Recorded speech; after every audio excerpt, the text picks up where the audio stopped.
शेतकरी मित्रांनो नमस्कार. राज्यातील शेतकऱ्यांच्या कर्जमाफीसाठी एक दिलासादायक अपडेट समोर येत आहे. शेतकऱ्यांना कर्जमाफी हे शासन देणार की नाही?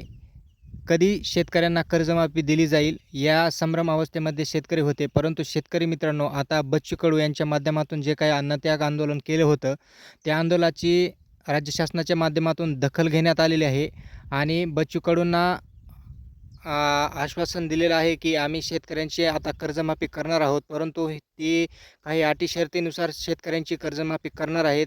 कोणत्या शेतकऱ्यांची कर्जमाफी करणार आहेत हे आपण या व्हिडिओच्या माध्यमातून जाणून घेऊ.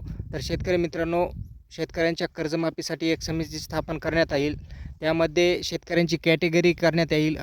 अल्पभूधारक, अत्यल्पभूधारक आणि बहुभूधारक आणि जे काही इन्कम टॅक्स भरणारे शेतकरी आहेत, अशी शेतकऱ्यांची वर्गवारी करण्यात येईल. आणि शेतकऱ्यांची जे काही कर्जमाफीसाठी जो काही बजेट लागणार आहे त्याचा अभ्यास ही समिती करेल आणि एक ठराविक आकडा म्हणजे 2 लाखापर्यंत, 1.5 लाखापर्यंत, किती लाखापर्यंत ही कर्जमाफी करावी लागणार आहे, जेणेकरून सर्वसामान्य शेतकऱ्यांना याचा फायदा होईल. हे अभ्यास ही शेतकऱ्याची जी काही समिती आहे ही करणार आहे आणि त्याच्यानंतर ही समिती अहवाल राज्य शासनाला देणार आहे. या समितीमध्ये स्वतः बच्चू कडूचा देखील समावेश करण्यात येणार आहे. हा अहवाल दिल्याच्यानंतर राज्य शासन शेतकऱ्यांची कर्जमाफी करणार आहे. मित्रांनो, व्हिडिओ आवडल्यास आपल्या चॅनलला सबस्क्राईब करा. धन्यवाद.